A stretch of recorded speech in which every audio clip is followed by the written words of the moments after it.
ஓம் சாந்தி. எல்லோரும் சந்தோஷமாக இருக்கிறீங்களா? இந்த கள்ளக்காதலின் கோரமுகம் நாம் பார்க்க போகிறோம். எல்லாமே சமீபமாக நடந்த நிகழ்வுகள். சென்னையில் ஒரு இடத்துல ஒரு ஆணுடைய உடல் தலையில்லாமல் அந்தரங்க உறுப்பெல்லாம் அறுத்து இப்படி ஒரு உடல் கிடைக்கிது. அதுக்கப்புறம் போலீஸ் அதை கண்டுபிடிச்சி பார்க்கும் பொழுது அந்த ஆணுடைய மனைவியே தான் அதை பண்ணியிருக்கிறாங்க. 2 பேருமே நார்த் இந்தியாவை சார்ந்தவர்கள். இந்த ஆணுக்கு நிறைய பெண்களோட தொடர்பு இருக்குது. அவங்க ஏற்கனவே முதல் கணவனை விட்டுட்டு இவங்களோட வாழறாங்க. இப்போ இந்த கணவன் நிறைய பெண்களோட தொடர்பில் இருக்கிறதுனால அதை நேர்லையும் பார்த்து அந்த கடுப்பில் தான் கொலை பண்ணன்ட்டு அதை கொலை பண்ணதையும் தன்னுடைய ஆண் நண்பரோடு சேர்ந்து கொலை பண்ணியிருக்கிறாங்க. அதை வீடியோ வேறு எடுத்து வச்சு ரசிச்சுருக்கிறாங்க பார்த்து. ஸோ அது எல்லாமே இப்போ எவிடன்ஸாக கிடச்சி அந்த சகோதரியும் அந்த ஆண் நண்பரும் அரெஸ்ட் பண்ணியிருக்கிறாங்க. ஒருவேளை அந்த ஆண் நண்பரோடு இருக்கிற பழக்கத்தை விட சொன்னதுக்காக கணவனை கொன்னுட்டாங்களா அப்படிங்கிற ஆங்கிலும் விசாரிக்கிறாங்க. ஏன்னா அதற்கான வாய்ப்பும் அதிகம். மொத்தத்தில் இது கள்ளத்தொடர்புனால் வந்த ஒரு கொலை. ஸோ உலகம் அழிகிற நேரத்தில் ஒரு பொண்ணுக்கு 50-60 புருஷன் இருப்பான் அப்படின்னு அர்த்தம். அவ்வளோ தொடர்பு இருக்கும் அப்படின்னு பைபிளில் போட்டிருக்கிறதா ஒருத்தவங்க சொன்னாங்க. ஸோ அந்த காலகட்டம் இப்போ தெளிவாக நடந்துகிட்டு இருக்கிறத நம்ம பார்க்க முடியுது. அதேமாதிரி இன்னொரு சம்பவம் ஒரு சின்ன பொண்ணு கொஞ்சம் வயதானவர்கிட்ட வாதம் பண்ணுது. அந்த பொண்ணு வீடியோ எடுக்குது. இந்த மாதிரி நீ என்னை வச்சிட்டு இருக்கிறன்ட்டு இன்னொருத்தங்கிட்ட சொல்லியிருக்கிற, இன்னும் எத்தனை பேர்கிட்ட இப்படி சொல்லியிருக்கிற அப்படின்னு கோபமாக பேசுது. அதை பேசும்போது உண்மையிலே அவங்களுக்குள்ளே ஏதோ தொடர்பு இருக்குதுன்றது தெரியுது. ஏன்னா அவ்வளோ அந்யோன்யமாக பேசுது, அவ்வளோ வயசு வித்தியாசம் உள்ள நபர்கிட்ட. அது இல்லாமல் தைரியமாக வா காரில் போகலான்னு வேறு சொல்லுது. ஸோ இதனால் என் வாழ்க்கையே போயிடுச்சு, எனக்கு எங்கள் அப்பா அம்மா பார்த்து வச்ச வாழ்க்கை சரியாகலன்னு நானே ஒரு வாழ்க்கையை தேடிக்கிட்டேன், அதையும் நீ கெடுத்துட்ட இந்த மாதிரி சொல்லி அப்படின்ட்டு நான் இதை வச்சு பாரு உனக்கு எதிராக நான் மகளிர் போலீஸ் ஸ்டேஷனில் கம்ப்ளைண்ட் கொடுக்க போகிறேன் அப்படின்னு சொல்லுது அந்த பொண்ணு. அதுக்கப்புறம் இதை எங்கள் வீட்டில் உங்கள் வீட்டிலலாம் போட்டு காட்டி குடும்பத்துக்கு இடையில் சண்டை உருவாக்குறோம் அப்படி இப்படின்ட்டு அவரை ரொம்ப பிளாக்மெயில் பண்ணுது அந்த பொண்ணு. அதனால் அவர் அந்த பொண்ணை கொலையும் பண்ணிட்டார். ஸோ இங்கே என்ன ஒரு விஷயம்னா, இந்த கள்ளத்தொடர்பாக இருந்தாலும் சரி அல்லது லவ்வாகவே இருந்தாலும் சரி, அந்த லவ் பண்ணியும் கல்யாணம் பண்ணாமல் விட்டுட்டு போகிறது இருக்கு இல்லையா, அது என்றைக்காக இருந்தாலும் பிரச்சனை கொடுத்தே தீரும். ஸோ கல்யாணம் ஆகி வர பிரச்சனை அது வாழ்க்கை ஃபுல்லாக பிரச்சனை. அது கொஞ்சம் கொஞ்சமாக இருக்கும், ஆனால் இது பயங்கரமான ஷாக்கை கொடுக்கும். ஸோ குறிப்பாக இந்த 2வது சம்பவத்தில் இந்த மாதிரி அவர் இப்படி ஏன் சொன்னார் அப்படிங்கிறது தான் இந்த பொண்ணுக்கு கோபமாக இருக்குது. ஏன் என் வாழ்க்கையை அழிச்சிட்டு நீனு, உனக்கெல்லாம் நல்ல சாவே வராது, உன் மூஞ்சில் சாணியை கரைச்சி ஊற்றணும் அப்படி இப்படின்னு அந்த சகோதரி சொல்கிறாங்க. இதில் என்னென்னா, அப்படி ஒரு தொடர்பில் இருந்துட்டு சரி அந்த பொண்ணு இன்னொருத்தரோடு இருக்கும் பொழுது இவர் ஏன் அங்கே போய் சொல்கிறாரு அப்படிங்கிற ஒரு விஷயம் இருக்கு இல்லையா, அதை கேட்குறதுக்கு தான் அந்த பொண்ணு போகுது கோபத்தில். ஆனால் அதை இது அநியாயமாச்சே, நீ எப்படி இப்படி பண்ணலாம் அப்படின்னு கேட்குறது இருக்குது இல்லையா. ஆனால் இதை ஏன் ஒரு சிலர் இப்படி நடந்துக்கிறாங்க அப்படிங்கிறதுக்கு யாருக்குமே பதில் சொல்ல முடியாது. ஏன்னா எல்லோரும் ஒரே மாதிரி ஒரு சம்பவத்தை ஹேண்டில் பண்ண மாட்டாங்க. ஆக்சுவலாக இந்த உலகத்தில் உள்ள எந்த 2 நபரும் ஒரே மாதிரி ஹேண்டில் பண்ண மாட்டாங்க. ஒவ்வொருத்தரும் ஒவ்வொரு மாதிரி தான் இருப்பாங்க. அது எப்படி இருக்கும்னா, நம்ம செய்த தவறுக்கு நமக்கு ஆப்பு வைக்கிற மாதிரி நபர்கிட்ட தான் நம்ம போய் மாட்டுவோம். ஸோ அந்த மாதிரி விஷயம்தான் இங்கே நடந்து இருக்குது. இவர் போய் இன்னொருத்தர்கிட்ட மேபி அவங்க காதலன்கிட்டே அப்படி சொல்லியிருப்பார் போல இருக்குது. காதலன்கிட்டேயோ அல்லது காதலனுடைய ஃப்ரெண்டுக்கிட்டேயோ சொல்லி அது காதலன்கிட்ட போய் அது ஒரு பெரிய பிரச்சனையாகி அந்த பிரிவு அந்த பொண்ணால் தாங்கிக்க முடியாமல் அந்த கோபத்தை இங்கே காட்ட போய் இது இவருக்கு பயத்தை ஏற்படுத்தி கடைசியில் அந்த சகோதரியோடைய உயிரே போயிடுச்சு.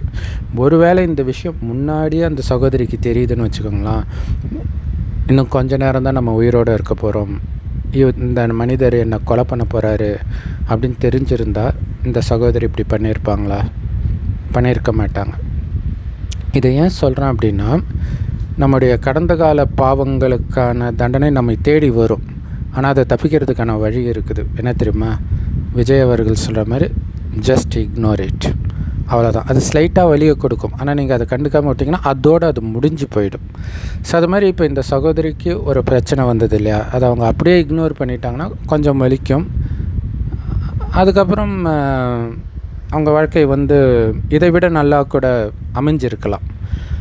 ஆனால் அதை ஏற்றுக்க முடியாமல் அநீதி இழைத்தவரை எதிர்க்க போனதுனால நடந்த சம்பவம் எப்படி இருக்குது பாருங்கள். ஏன்னா நம்ம பல ஜென்மங்களாக பாவம் செஞ்சுருக்கோம். இந்த ஜென்மத்திலே கடந்த காலத்தில் நிறைய பாவம் பண்ணியிருப்போம்.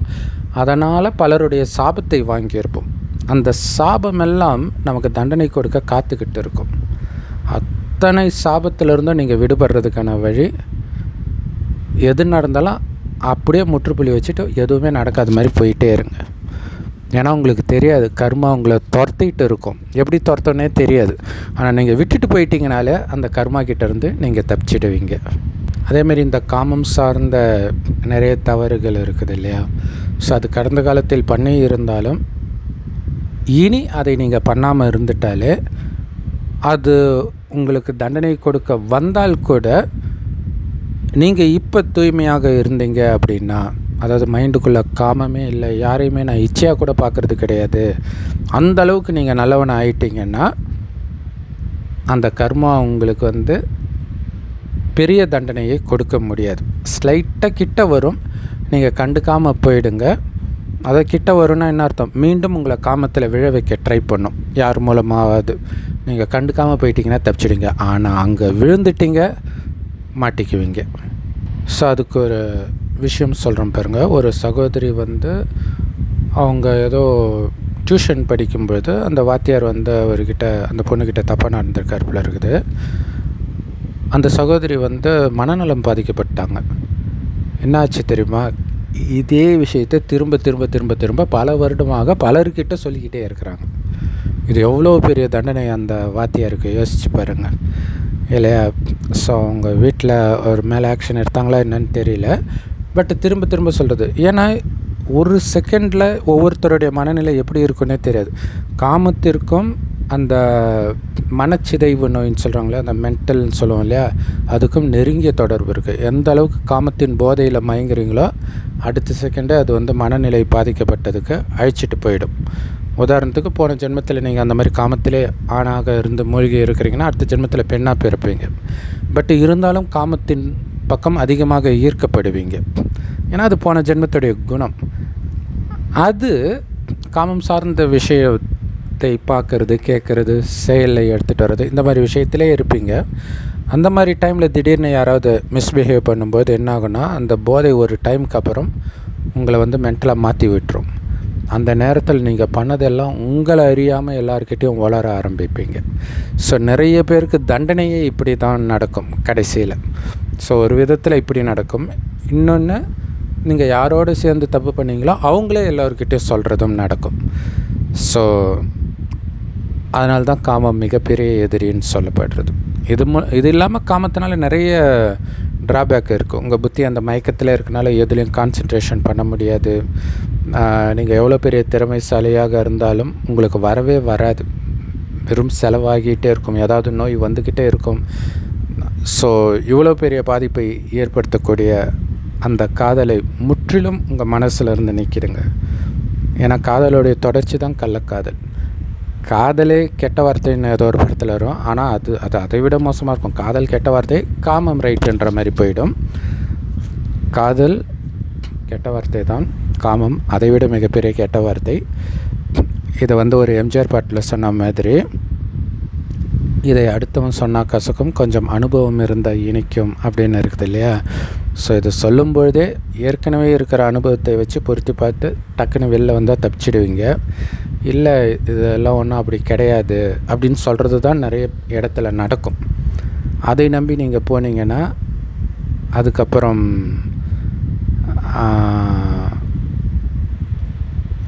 சாகும்போது சங்கரா சங்கரான்னு சொன்ன மாதிரி ஆகிடும். சரி, இப்போ அந்த காமத்துலேருந்து எப்படி வெளியில் வர்றது? அது நம்ம மைண்டிலேருந்து காமத்தை நீக்கிட்டால் போதும், மற்றதெல்லாம் தானாகவே நீங்கள் ஆரம்பிச்சிடும். ஃபஸ்ட்டு அந்த காமத்தை தூண்டக்கூடிய நபர்கள், நீங்கள் அந்த மாதிரி ஏதாவது ரிலேஷனில் இருக்கிறீங்க அப்படின்னா அதை கட் பண்ணிவிட்டு வரணும். டக்குன்னு கட் பண்ணால் மாட்டுற மாதிரி இருந்து, ஏன்னா திடீர்னு மென்டல் ஆகிடுவாங்க, அது ஒன்று இருக்குது. ஏன்னா ஒன்ஸு அந்த மாதிரி ரிலேஷன்ஷிப்பில் போயிட்டிங்கன்னா அவ்வளோ சீக்கிரம்லாம் வெளில வந்துட முடியாது பாதிப்பு இல்லாமல். ஒருவேளை அவங்க இன்னொருத்தருடைய தொடர்புலையும் இருந்தாங்கன்னா அது உங்களுக்கு ப்ளஸ் பாயிண்ட், டக்குன்னு வெளில வந்துடலாம், இல்லைன்னா மாட்டிக்குவீங்க.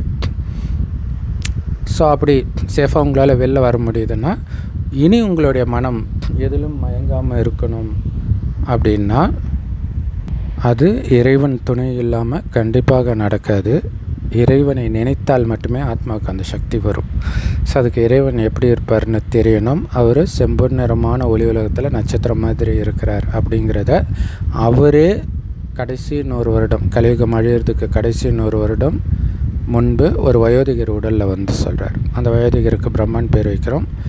பேர் அவர் வைக்கிறாரு. ஸோ அந்த பிரம்மா வாய் வழியாக இந்த ஞானத்தை கேட்டு சிவபெருமான் தான் பேசுகிறாரு, அவரை தான் அல்லா பரமபிதான்றோம், கடவுள் ஒருத்தர் தான், அந்த கடவுள் தான் பேசுகிறாருன்னு யார் அடையாளம் கண்டுபிடிக்கிறாங்களோ அவங்க பிரம்மகுமார் குமாரிகள்.